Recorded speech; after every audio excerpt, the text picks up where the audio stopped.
Hi guys, welcome to STG Weekly, coming at with you with the podcast number 5. This podcast episode will be themed called Easter Eggs and Shmups, and also Easter eggs in the Shmup scene. So I'm joined by my fellow hosts, Aquas and Soft Drink, and we have a special secret guest, which is a Totoro Slayer. Is that how you want to be preferred to be recognized?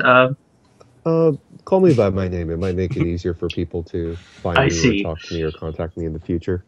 Sure. Our special secret guest is Myung from Game Center fame in San Jose. So we've got a lot of exciting news for you. So welcome, guys. Without further ado, I'd like to pass the floor to Aquas and Soft Drink, who have some exciting Easter egg news to be hatched here on Easter about SGDQ. Soft Drink, do you want to take it or should I? I'll go, I guess. Okay.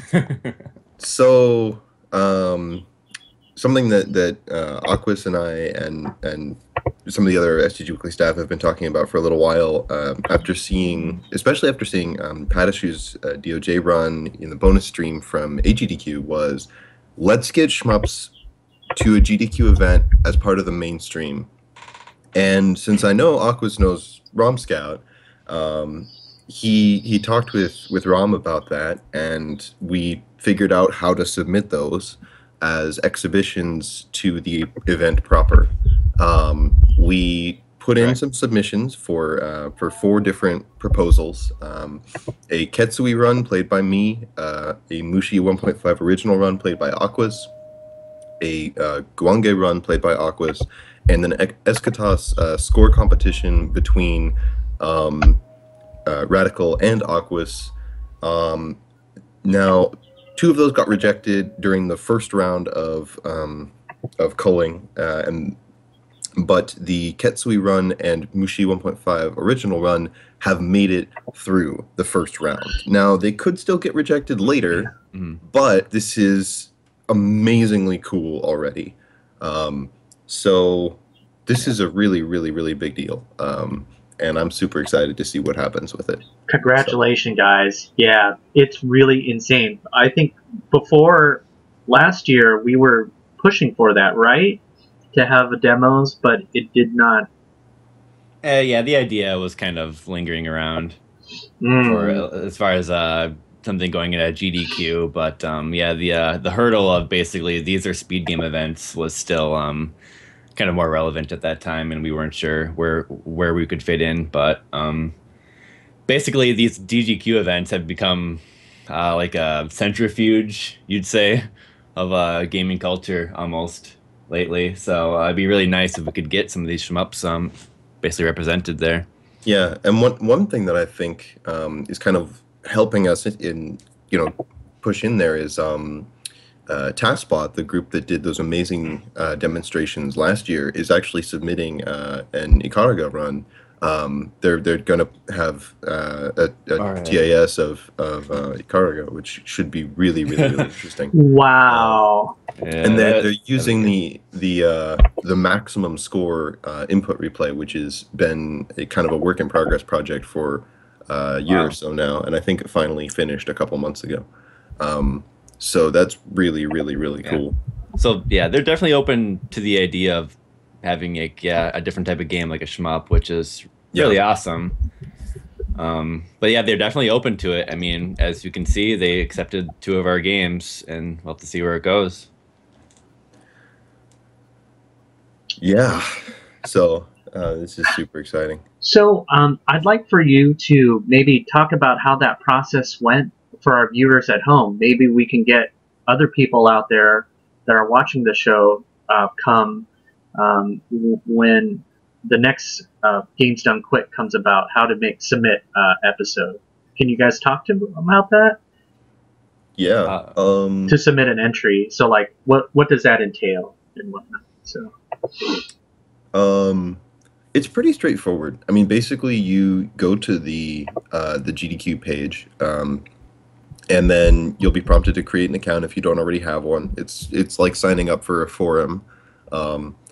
and then you have like a personal profile page, and you can click on a big button called My Submissions if submissions are open for an event. The big catch is you can only do this once. You only have one shot to submit stuff, and you cannot edit or resubmit anything. So the number of games that you can submit for a given event will probably change based on the year and the event and the expected attendance and whatever.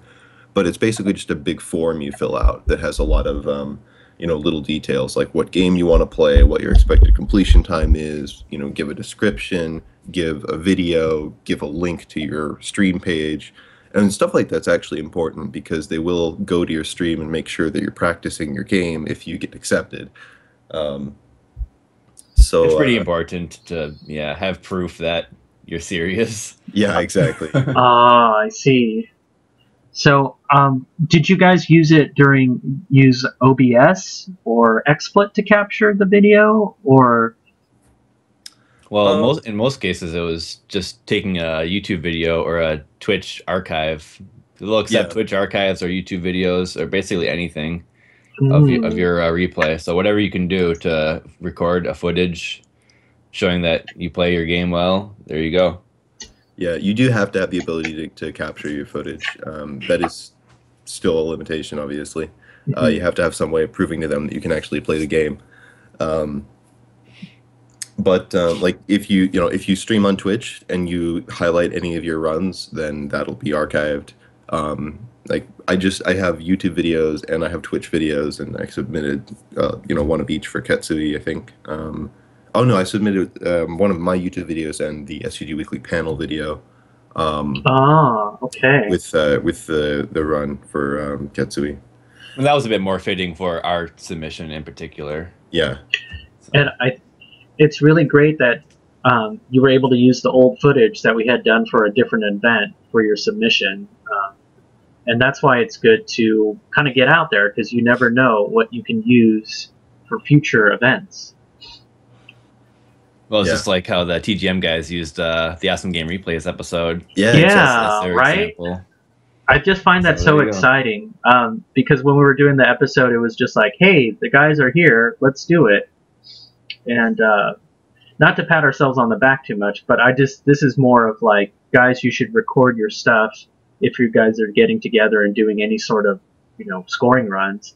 And then now that the gate has kind of been open for GDQ, we can have thousands of people exposed to shmups and marvel at the, just the displays of skill. So big thanks to Rom Scout and GDQ Games Done Quick for letting us try this little experiment. Yes, yeah, we'll see. We'll see. Yeah, and you guys are gonna hang out with the Tetris guys. They've been around to the shmup meets. You guys know them.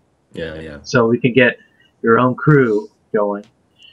So without further ado, I'm going to pass the floor to Myung, where we've been in talks about creating something like a quote-unquote Washoi, which takes place in Japan, and also Washoi in Europe, which takes place at Studfest, for a Washoi, quote-unquote, Washoi in the U.S. Myung has graciously reached out to the STG Weekly crew about organizing a Shmup Convention to take place sometime next year. So Myung, you're from you used to run a great game arcade called Game Center in San Jose. Welcome to the show. Hi guys, thanks for having me on. So Myung, what made you think that? Thanks again for reaching out to us. Yes, please. Thank you. What made you want to have a shmup convention? Do you have some personal history with shmups, and what does it mean to you? Yeah. So I really got into them actually in college. They were just sort of, before then I had never really played them seriously. I didn't really kind of understand them. but it was in college that I really like started to delve into them and get a lot more out of them. It's it's one of those few game types I feel that like really give you much more the more you put in. I don't know if that makes sense or not. No, no. I like it. Yeah, I like that. They give you much more. They give you much more when you put it in. Yes. Yeah, like the more time and effort you put into it, the more enjoyable the games become. And a lot of people don't realize that. They just sort of like, they play it on the surface and they're like, wait, this is hard. This thing sucks. I hate dying all the time. What's the next game, right? But It's the arcade game one and done mentality there. No, or like credit feed till you're done, right? They'll like, throw in 18 credits and they're like, well, I beat the game. Let's go on. You're like, no, don't walk away yet. Like, you're not done with this game. But, you're not done. What took you from as a player that you were getting just mercilessly beat down by the shmup? What was that shift where you're like, hey, I kind of like this game, the mercilessness of the game? Yeah. Right.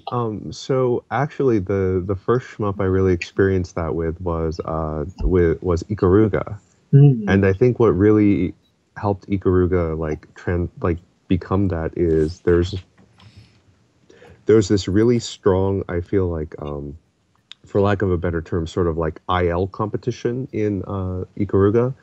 And for those of you who aren't like really like heavy into speedrunning, IL means individual levels. So people would really optimize chapter 4 or chapter 3. So it really gave you these nice like bite-sized chunks that you could sort of like bite off and try and like digest and get through, Yes. And each one of the chapters in Ikaruga is relatively short, right? There's nothing that's excessively long. So, I started at chapter 1, and chapter 1 is really easy to do, like, almost like the pros, right? And then chapter 2 gets a little bit harder, and then you try chapter 3, so on and so forth, right? And so Ikaruga just sort of like, it starts easy, and it makes it really easy to look very impressive at the beginning, and so it kind of makes you want to continue and try that over and over again with each of the individual levels. So after that, I was able to sort of string together, all 5 chapters into something like kind of cohesive and like kind of cool. I was like, hey, I actually like know this game now. That's cool. It's interesting you mentioned that Ikaruga, like the individual levels thing was a big deal for you. Because for me, that was actually part of how I got into kind of playing shooting games more seriously as well. I got really into playing Chapter 5 just like over and over and over again in between studying for tests in high school, actually. And that was part of how I got into taking shooting games more seriously. How I started actually thinking about routing and scoring and how to improve. So that's an interesting. I do think that game has a lot of individual level stuff going on for it. So, yeah, cool. Yeah. Oh, chapter 5 is great too. Like the beginning, like the intro, like the pre-chapter thing is still, I think, like one of the funnest sections in the whole game. Yeah. Like, you get just waves and waves and mobs of stuff, and it's like it's not too hard to like be really cool at it, right? No, you can just destroy it. But then you get to Gary, and it's just like, oh god. Yeah, exactly. Yeah, no, that game is great. That was the first game I ever won CC'd. Then the next game that I really got into was Gradius 5. I really enjoyed that game. I'm still so sad that game never got an arcade board, and I'm just beside myself with sadness on that. But that would have been cool. It's a super high quality game. For any of you who are fans of Gradius and haven't played 5, you're missing out on, I think, one of the finest entries in the series. A lot of people complain it's too easy, but you know what? You can make that game as hard as you like. So, don't even trip about that. Then after that, I sort of played them casually on the side. I had some fun, and then let's see, probably, God, it's like, I guess almost 5 or 6 years ago at this point. I had a sort of like a moment of clarity. On a lark, I sort of traveled abroad and went to Japan. I saw the arcades there for my first time, and I was just like, these places are amazing. I never want to leave, right? And I was like, you know what? American gamers can't be that different, right? Like, this sort of thing should work in America. So I, set my hand to paper, and I, worked on the logistics of opening an arcade. Looked for places. Wow. Learned a lot of like stuff about opening businesses and running businesses. And I opened Game Center in San Mateo, which is a little south of San Francisco. I see. With the intent of making it as Japanese a place as could exist in America. And it was difficult striking the balance. I had a lot of games that just were not terribly popular for a while there. But there was a lot of good that came out of it too. I think I was able to introduce a lot of people to not only a genre of like different games and different uncommon games they might not have seen, but just like an idea and way of approaching video games that is not super common here. And a lot of people didn't get it, but a lot of people did, and it was great. And if there are people who get it, others can follow the example, hopefully. Is the idea in an arcade, right? Yeah, I mean, I think a lot of people who approached it on the surface, right? They found an arcade, they saw an arcade, they walked in, and they were expecting like ticket games and like maybe the latest Angry Birds arcade tie-in and stuff like that. And I was like, this place really kind of isn't like that, guys. Like, it's a little different. That's not quite what's going on here. And it was really difficult to convince them of that and to like take a look at some of the older stuff and really play through it and try it again. And some people did, and some people loved it, and other people were like, where are my ticket games? And then left. And so I was like, I can't help you. I'm sorry. I see.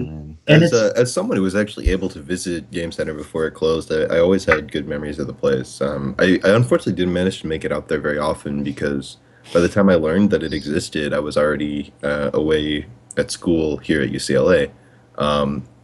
So I only visited the Bay Area. Personal details for soft drink guys out there. I've made that explicitly clear to anyone who ever watches my streams, and I've talked about it at STG Weekly before, so this is totally new information. Anyway, though, so I only made it up there every once in a while. But I went out there whenever I could, and I went a few times. It was always really great, and I remember very explicitly the first time that I came in there, and I was like, I'm totally new here. I have no idea what's going on. Like, how do I play anything? The guy behind the counter was like, you are my new favorite person in the world. So, yeah, it had a good atmosphere. Yeah, it was a labor of love. And so, of course, whenever anybody comes and shows it some love as well, you automatically have a kinship with them. You guys automatically sort of have a basis of friendship. It was really nice, especially the couple of shmup meets that we hosted there. They were so much fun. They were always so much fun. Like God, I'm forgetting people's names, but like Dave K. Dave K, the legendary Dave K. Yeah, the now elusive Dave K, the family man Dave K. Yeah. He's gone home and been a family man. He went back to be a family man. He came out, and a bunch of other guys came out. There were some awesome boards that came through there. So we had a head-to-head Sega Astro setup, often used for fighting games. But one time they plugged in the Macross one of the Macross arcade boards. Yes, that would be Macross 2 Joe Yukasai, or that's Macross 2. Yeah, that sounds familiar. It was like a pretty heavy score attack centered game, it looked like. But God, that was so much fun, like having that head to head. That was actually really, really cool. That surprisingly was quite a bit of fun. Well, I have some good news for you, Myung, because that board I have recently acquired in my collection and can bring that up for the next, for this Washoe, quote-unquote Washoe in U.S. Shmup Convention. So cool. So it can make another appearance. Sweet. Yeah, and at Game Center, we always had, we permanently had one cab verted, one of the Astros verted, and in there we put just anything and everything. One of my personal favorites is Galuda 1, so I had that board in there. We had very fun game.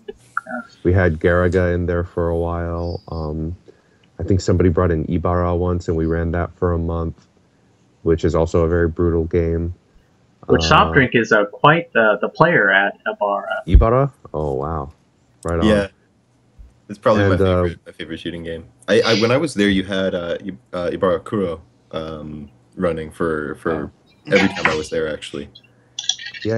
It's the only time I've ever had a chance to play the real board, because that's a really rare game. Yeah, actually, that a friend let me borrow that. That was pretty cool. And actually, right before we closed, we were running Saidai Ojo for a while.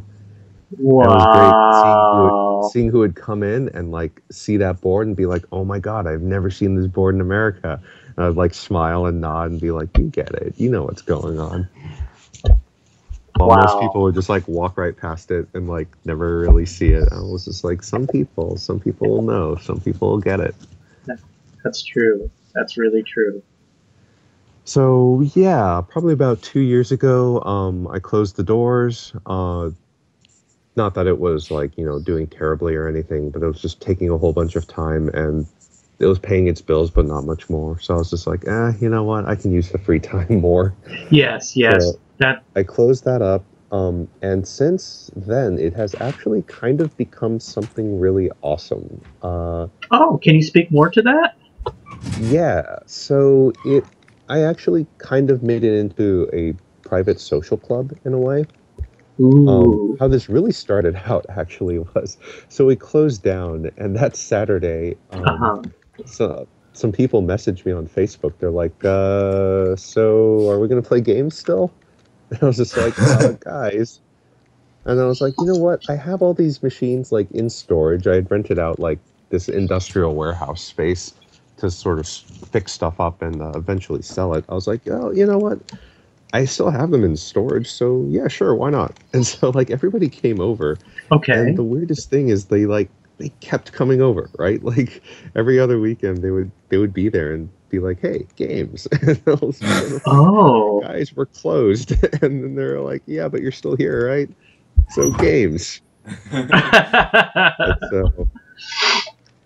And that was 2 years ago. And like, I still haven't sold a single piece yet. We're still there. And everybody chips in to help pay the bills, and we continue to bump along. The community really comes forward, and it's great. The old crew is still there, so that's really cool. And it's like it's self-sustaining, and in the group that you met at Game Center are at this Game Center 2.0, and it's still going on, huh? Yeah, and it was really interesting because I was really fearful at first that it's like I'm sort of opening this place that's like not a business but still kind of asks people to contribute. I wonder if people will like understand that, right? I wonder if people will treat it properly, and I had some anxiety about that, but no, everybody really stepped up. They got it. They take care of the place, and it's awesome. Wow, I've noticed that there's been some other kind of arcade get-togethers too in SoCal here, where they have a warehouse space and people come and they do like a donation. Is that because the warehouse spaces are much cheaper than a commercial space? If you'd like to talk about that. Yes, beyond compare. So for those people who have never really done the like a business lease on a space, yes. Typically if you're in like a commercial corridor that has the things you would like foot traffic and food nearby and parking, et cetera, you're going to be looking at probably at least or in the area of $2 per square foot per month. Oh wow. So you would imagine a small place that's 1,000 square feet. 1,000 square feet's not a whole lot of room. Times two, that's $2,000. $2,000 a month just plus for rent. Power. Wow. Yep, that's just for rent. That's on top of business license costs. That's on top of, anything else that you might need. So yeah, just paying for rent is around that area. That's really hard. Yikes. Now contrast that with like industrial warehouse space. Yes. That stuff, you can get it as cheap as like $1 a square foot or even less if you take large spaces. Oh. So but the trade-off you make is, these are by the railroad tracks. There's nothing really nearby. It's, it's kind of in the middle of nowhere. I see. But that's why it's cheap. The location. But if you have a clientele already... Yeah, if you're a destination already and people already know about it, then it's fine, right? As a matter of fact, it's sometimes a little nicer because parking's easier. Ah, there you go. You don't have to compete for parking with everybody going to the movie theater and the restaurants and et cetera, et cetera. So yeah. How have you had any problems with like law enforcement? I mean, coming out and go like, "What are you guys doing here?" Or once, but that's because we ended really late at like 3 a.m. and people were like outside chatting. Oh, and a cop came by and was like, "What are you guys doing here?" And I was like, "Oh, everyone's just leaving. We were just here for a little while talking, and we're all about to leave right now." Oh, that's good. That's a great way. And he just let you guys go. Huh? Yeah, he was like, "All right, guys, just don't be a menace." Okay. I was like, "Great, fine." But no. And the thing is, so here's a peculiarity about arcades is that in a lot of cities they require a special license to operate. Yes. And it's sort of unfortunate. Beyond just the regular entertainment license that a bar or a nightclub might need, you need a special license to run an arcade. These are a class of licenses that like strip clubs and porn shops would need. Wait, what? What? Oh Yes. my gosh!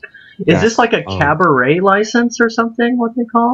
Well, they call it a special use license. Special use. Oh, okay. Because these laws were drafted back in like the 80s and 90s when arcades were seen as sort of like seedy places where gangs hung out. Yeah, right? yeah. And they're left over on the books. Okay. They're left over on the books because no one's ever bothered to modify them. And because arcades aren't really popular enough anymore, at least in the U.S., for them to be worth, renewing those. Exactly, for any of it to be re-examined. Yeah. To give you great insight on this, the town where I opened up in San Mateo, they had a law on the books specifically about arcades that they had to have a security system, quote unquote, recorded to VHS. That is actually the law. Oh my God. And I was like, so, I mean, that just shows you the last time these things were even looked at or touched. But I was just like, I actually cannot comply with this law anymore. It is actually impossible to do that. Wow. It's a leftover from those eras, but that just, doubly makes it hard for any arcade to start up because most of these towns kind of regulate arcades like that with that sort of preconception in mind. Wow. So yeah, moving on from there. Let's talk about the venue that we're planning. Right. So I, after a while, I joined the staff of AOD, which was a convention that operates out of like South San Francisco. AOD stands for Animation on Display, correct?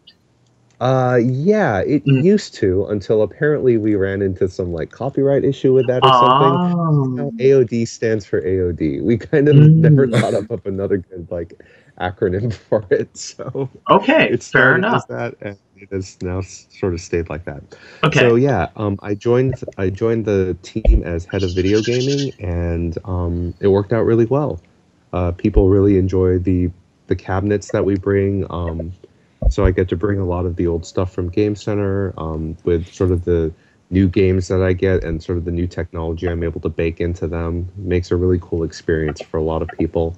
And I have a lot of experience running like fighting game tournaments, so we're able to run those pretty much without a hitch there. Oh yes, when I come, I will play my Dan in your Street Fighter tournament. Yeah, I highly welcome it. And Aquas also plays Street Fighter as well, so yeah.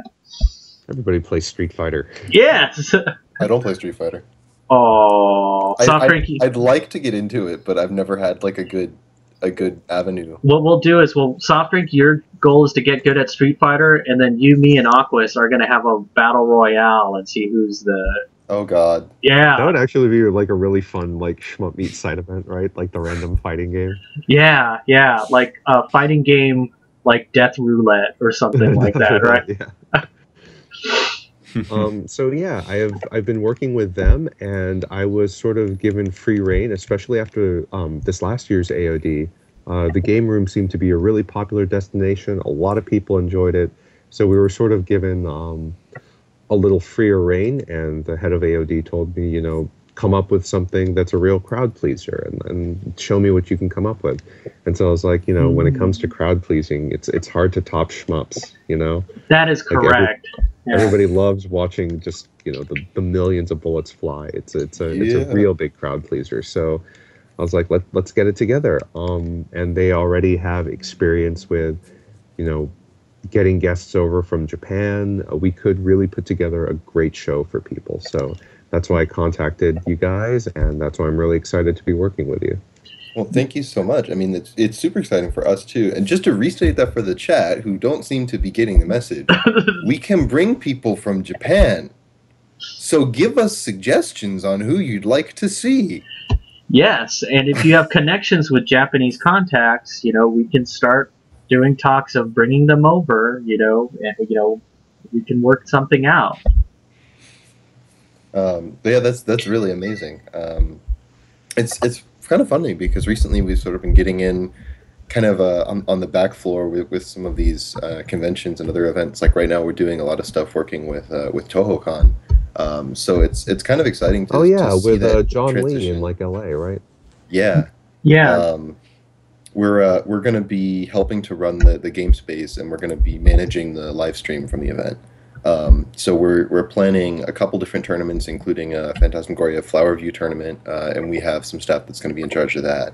And then mostly we're just going to be running a live stream of all of those tournaments with some commentary, which should be pretty cool. So yeah, it's really interesting that we've kind of had that transition from people who like attended conventions to people who put on panels at conventions, and now we're like working behind the scenes to make content for the convention. It's been an interesting transition for us, I think, for me and Ryan to go through, especially. Excuse me, that is frenetic. Frenetic. Oh, okay, frenetic. I'm so sorry. I'm so sorry, frenetic. I always do that. Oh, that's okay. So yes, you know, we've gotten experience doing TohoCon last year, our Anime Expo display from last year, and now we'll have another convention, so we'll be able to do a live stream as well. But guys, if you're not there live at a Shmup convention, just being able to hang out with, you know, other crazed enthusiasts, showing that you're not alone in the world, is one of the most rewarding experiences. Crazed. Yeah, we're all crazed. And you know, for God's sakes, you're gonna have cabinets there. Like, how cool will that be? That's just gonna be so much fun. So I would highly advise everyone to come out. Yeah, there's nothing like sitting down behind a machine. There's no experience like that in the world, and not a lot of people can get that. That's true. And then your fellow shmup enthusiasts will be there watching you, and you'll just be palling around. I'm gonna be trying to acquire some other. Well, I have mostly all the PCBs that you guys want to play. So, and we also have other collectors in the area, in the Bay Area, that have what I don't have. So whatever you guys want, we can get. You know, we just need your requests. And you know, I was batting this idea around with some of the AOD guys, and you know, I haven't, you know, jury's still out on it, but there is a vendor's hall also where people like buy and sell stuff.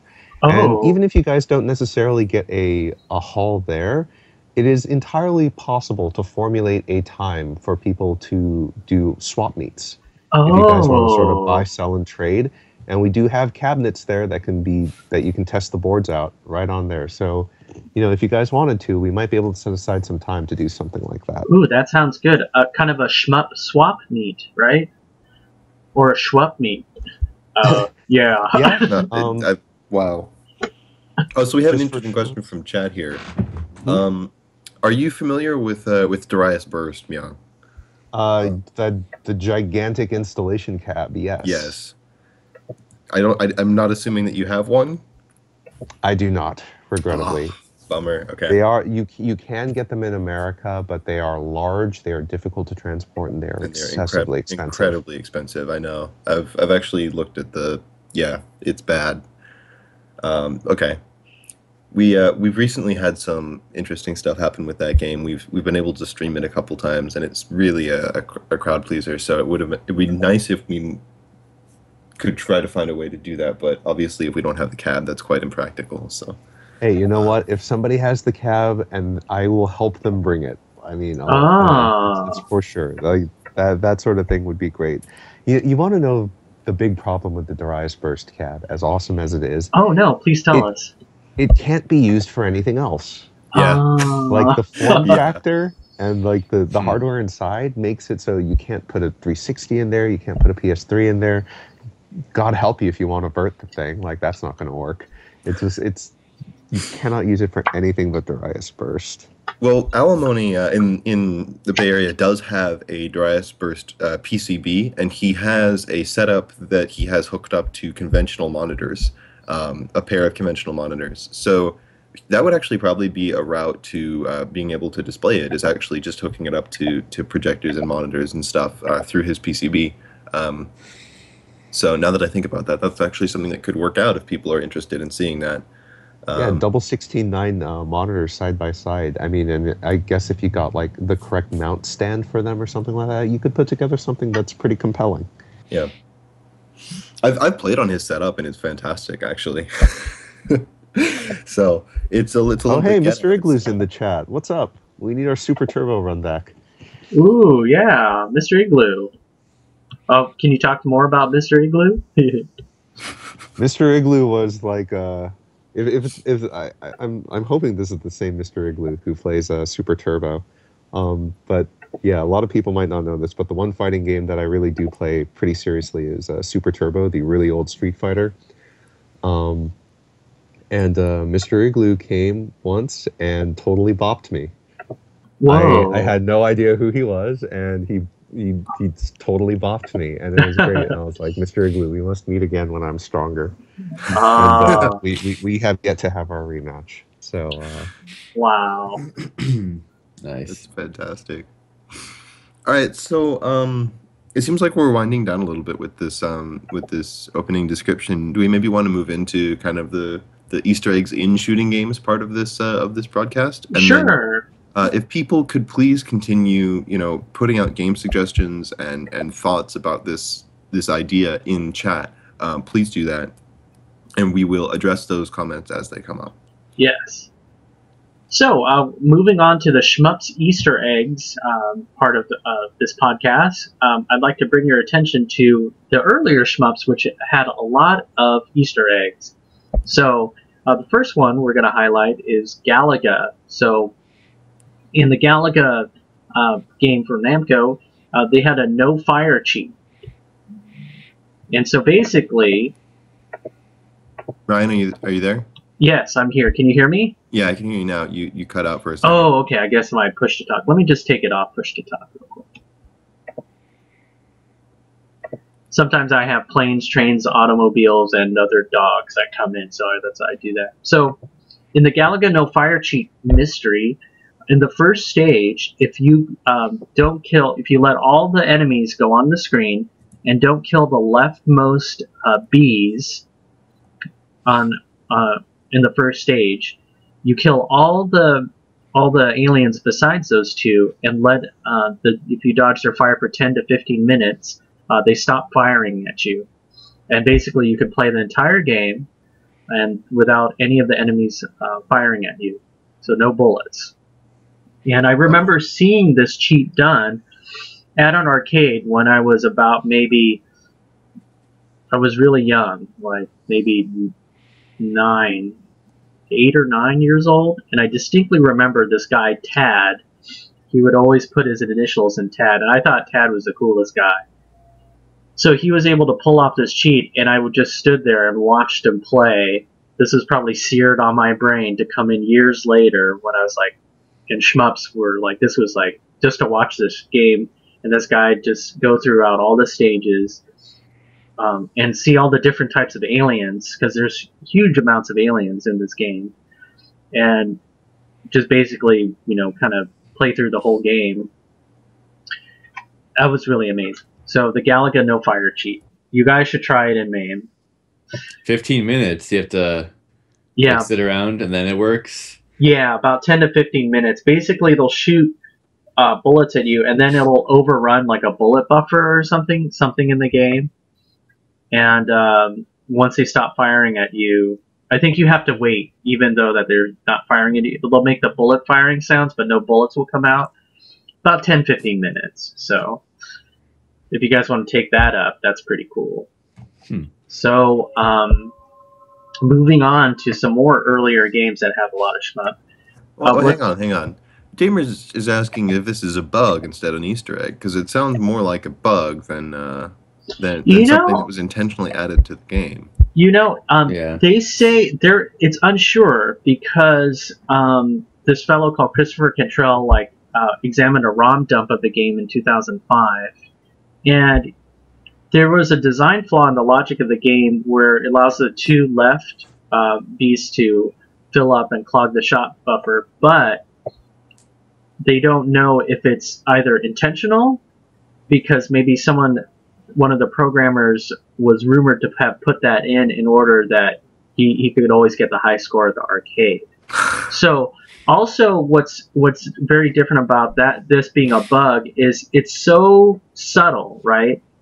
And it's only on the, like, who would not fire and kill those enemies on the first stage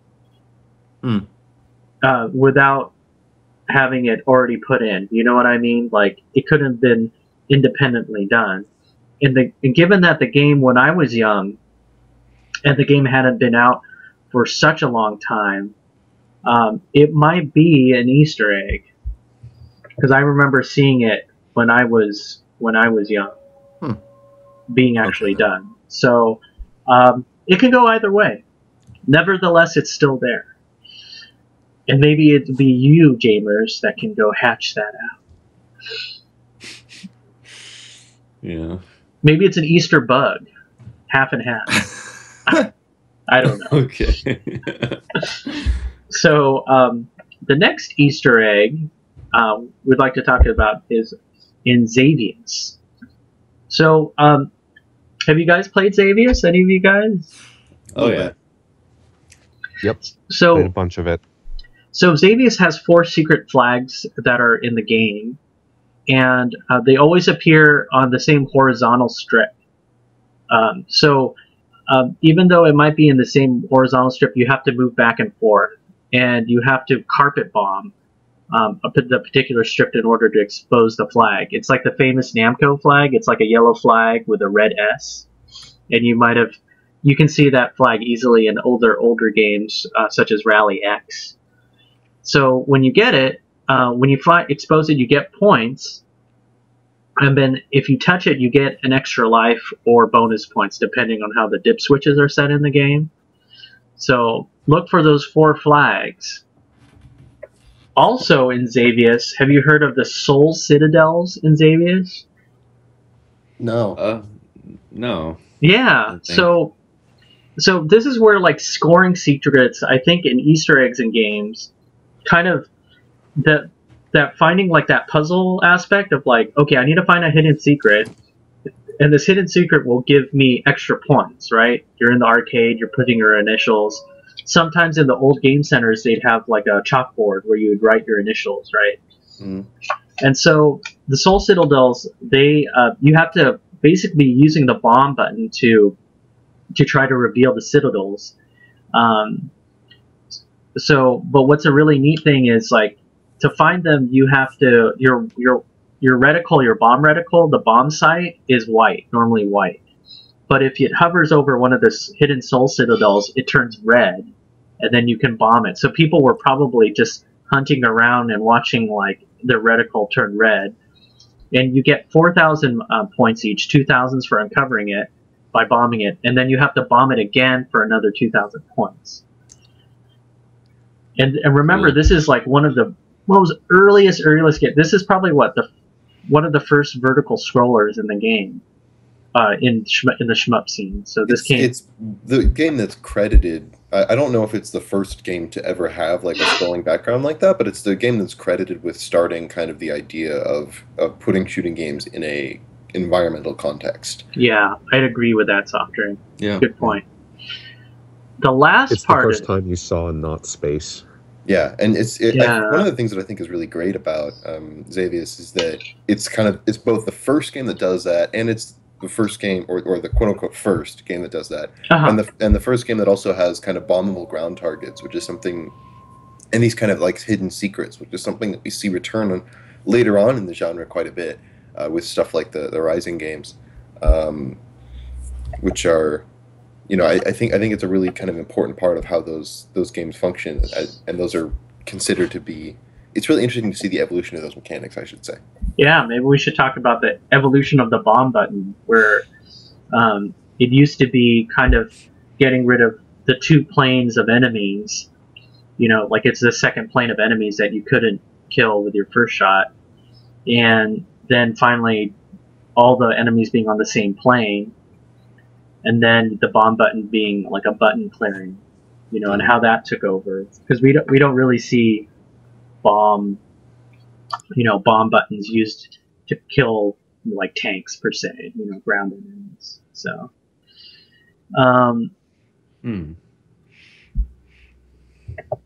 let's see what else we've got. And the last part in Xavius, there's a trick, and so Masanobu Endo, who designed and programmed Xavius, kind of one of the first shmup, auteurs, so to say. There's a trick. As soon as your ship appears, your Sovalu appears, if you move to the far right edge of the screen and you bomb the diamond-shaped dark patch in the trees, a message will appear. Well, it'll say like designed by Evezoo, Evezoo, and that's his nickname. And what it does, it gives you 10 points. Ooh. And it shows a special message. So that's kind of much. That's much more like what we think of as Easter eggs now. It's like little kind of messages by the developer that are kind of hidden away in the game.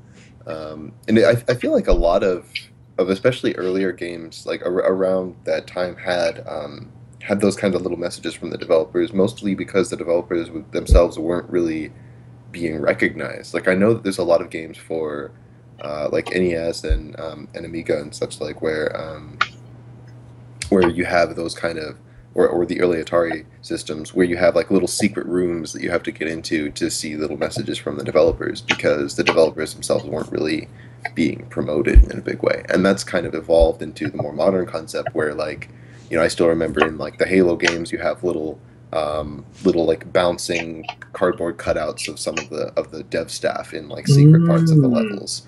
So I feel like that's more what people think of when they think of Easter eggs, is those kind of little like things that are extras in the game that aren't directly related to the gameplay. Yeah, you have to seek them out usually. Yeah. Find them out that are hidden. Yeah, so also have you guys played Xavius 3DG? That's I've never played that one. Yeah, so this is another sequel to the game, not a direct sequel, but it came much later. If you do the same thing, it'll say the designer of that game, Kei Kenjo. It'll say nice. Namco Original, created by Kei Kenjo. But if your board is a bootleg, it'll say Dead Copy Making under Namco Program. So what? yeah, I guess maybe bootlegs didn't include that, so there's a string. If your copy was a bootleg, it would say awesome. Dead Copy Making under Namco Program. And this is under, if you find in the Namco Museum Nintendo DS version, you can switch between the two and see those messages for yourself. Wow. So. Since you mentioned 3DG, that game actually got released on PSN only like a month ago or so. Oh, okay. So if you want to pick that up, definitely on PlayStation Network. Guys, go ahead and download it. So It actually looks pretty cool. Also, okay, so the last part we're going to move to is Gradius, which is a secret Easter egg. Did you know that the Konami code, the infamous Konami code, was actually used for Gradius instead of Contra? If you pause the game and enter the code, you'll get all the power-ups except for Speed Up, Double, and Laser. And if you do it on Gradius 5, did you guys know that the code worked on Gradius 5? Mm-hmm. Mm-hmm. Are you talking about NES Gradius? Yes. The first one? Okay. That's right. Yeah.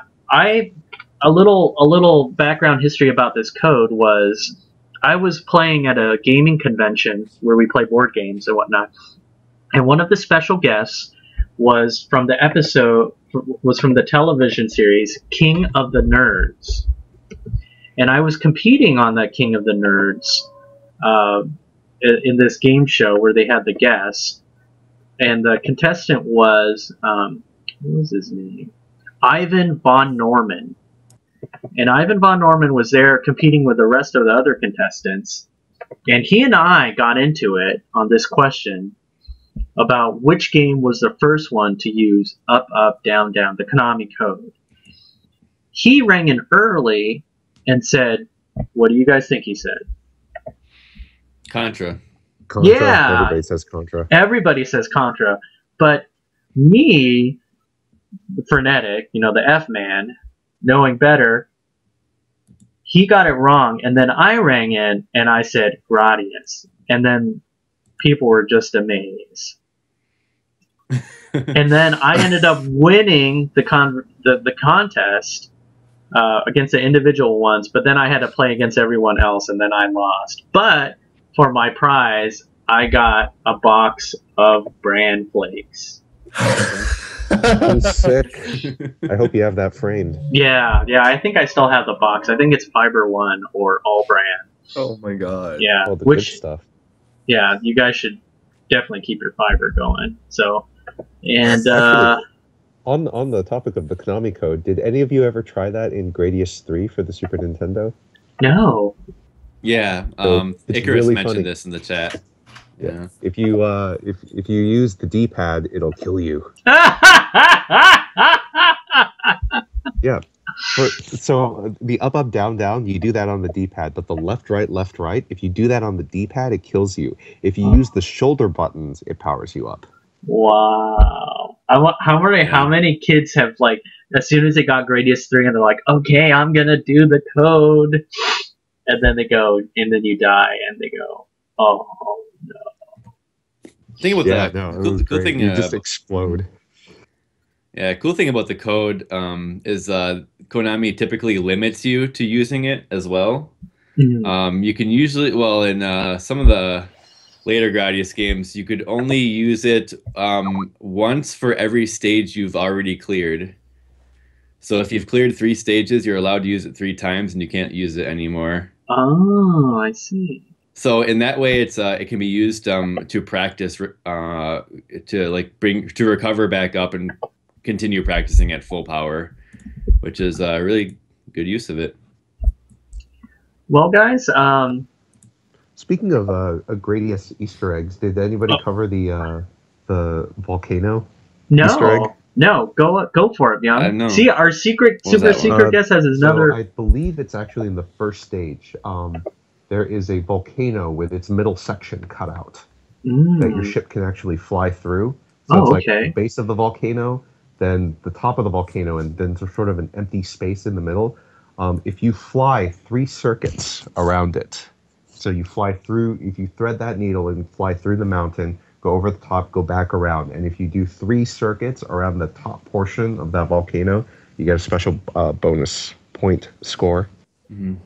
That is so cool. Wow, I didn't even have that in my list. So another Easter egg. Maybe someone was trying to do it. They were like, I wonder what happened. I'm just going to do this for fun. So one of the things is, of course, because Gradius scrolls constantly, you actually need quite a few speed ups to be able to be fast enough to be able to make 3 circuits around it before you're scrolled off screen and probably die. But yeah, so you definitely, people like kind of, yeah, it was probably discovered on accident because they're like, huh, there's one mountain with the center cut away. I wonder why that is. When they did the TAS run in one of the GDQs for Gradius, I remember they had him get like a bajillion speed ups, and then they went around that volcano, I think like 30 or 50 times. Whoa! Did it get the score each and every time? Yeah, just get a bunch of score from it. Wow, that is cool. Of course, that Gradius TAS was desyncing, unfortunately, later, so they never got to finish out. But yeah, that cool. was really tragic. It kept desyncing. Did you guys ever hear why it was desyncing? It was really funny. No, do tell. So what happened was, it turns out one of the microphone cables for the room crossed the cables for the NES controllers. And so whenever something cool would happen, everybody would cheer. And of course, the NES cables are not shielded. So the inductance from the mic cables was basically cutting inputs off. Wow. From the NES controller. Whoa. Dang. So guys, don't cross the streams. Like, you have to be mindful of that, huh? Wow. Because like there's so much power going through it, right? And it would just like, yay, oh, yeah, oh. Yeah, that was exactly what was happening. Yeah, it would just like drop power when everybody cheered. So, I think the episode's winding down. We've given you guys out there in the Shmup land a taste of what's coming up. Now, we're going to follow up with a post in Shmup's forum, replete with maybe a survey on SurveyMonkey. And we're going to go ahead and really start promoting this Shmup convention that's going to happen in next year. So guys, save your pennies. Come out and fly out. We might even do something like raffles of quizzes, and weird, guests that you will only be able to see in person. How cool it would be to bring your game and have it signed by maybe a Shmup designer or player. And and keep those ideas coming in. Like again, like STG Weekly is a community show, and again, this quote unquote Washoe in US will be a community convention. So it's going to be whatever you guys want to make it to be.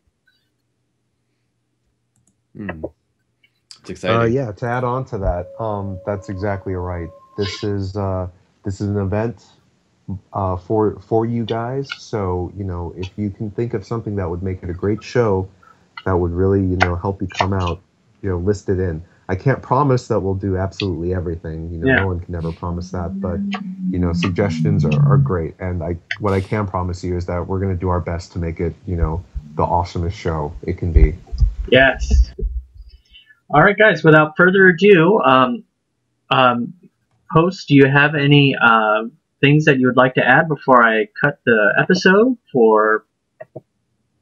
Yeah, sure. I was just on the Shmup's forum and I just searched Easter eggs. Yes. But I found a couple other things. That some people were talking about in this old thread. There's the slot machine in Star Fox for the Super Nintendo. There's a secret portal that you can shoot like 3 times in a row, and if you go in that portal, you go to a slot machine boss, where you shoot the lever on the slot machine and like stuff happens. And I think it actually warps you like way later in the game as well. Oh, cool. So there's one of them. That one was always cool because on that slot machine stage, it plays The Ants Go Marching On, like a remix of that. well, it's not called The Ants Go Marching On, but that's how I know it. I think you guys might know. I don't know what the alternate title is, but I think maybe that's the original. That's cool. Flamingos in Garega, and then also there's flamingos in Pink Sweets, also in the beginning, the first stage. Ooh. As well. Like one of the trees near the very beginning, if you bomb, flamingos will come out, but you don't get the same point gain as you do in Balgrega when you bomb the shed.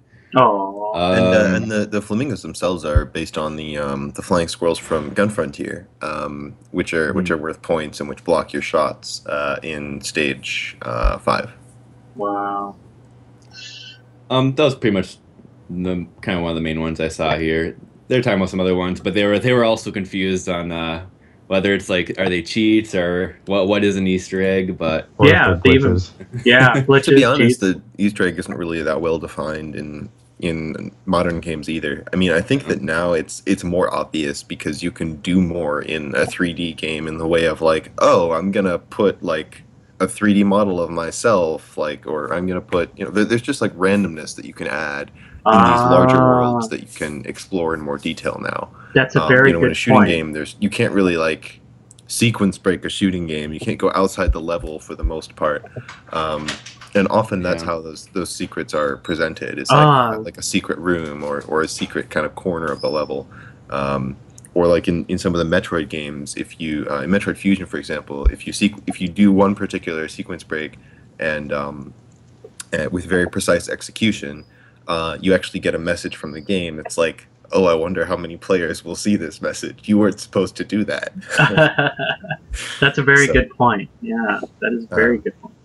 There's you know, that extra flexibility that you get in kind of other genres, I think lends itself better to that more traditional definition of Easter egg. But there's definitely a lot of secrets in shooting games which could qualify, and I think that like the flamingos and maybe the birds in the background of Ibarra as an homage to that in Stage 3 as well. Yeah, you know, I see a lot of homages too. Yeah, like just things that appear in shmups from past ones, references, little things like that after you play the games enough, you eventually notice. And is that an Easter egg? I don't know. I mean, you have to look for it, right? Yeah. I mean, I don't think it's an Easter egg, but I think it's something you really see in the genre is like continual callbacks to itself, which is pretty cool. Yeah. Maybe an Easter omelette because it's bigger with eggs in it. The one hidden thing I would add is, do people know about the Chapter 3 glitch in Ikaruga? Oh no! Go ahead and talk about that. So I think this was actually patched out in later versions, but it's in the Dreamcast version and it's in the arcade version.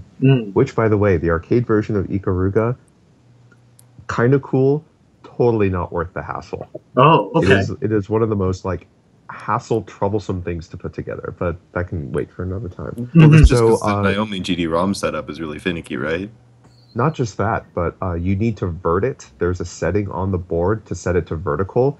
The game won't even boot up if you're not in that mode, and it only runs on the Japanese BIOS, not the US one, not the international one. So you need a Japanese BIOS in the Naomi, or else the whole game just refuses to boot. It's such a pain in the ass. Ikaruga, not for Gaijin. Exactly.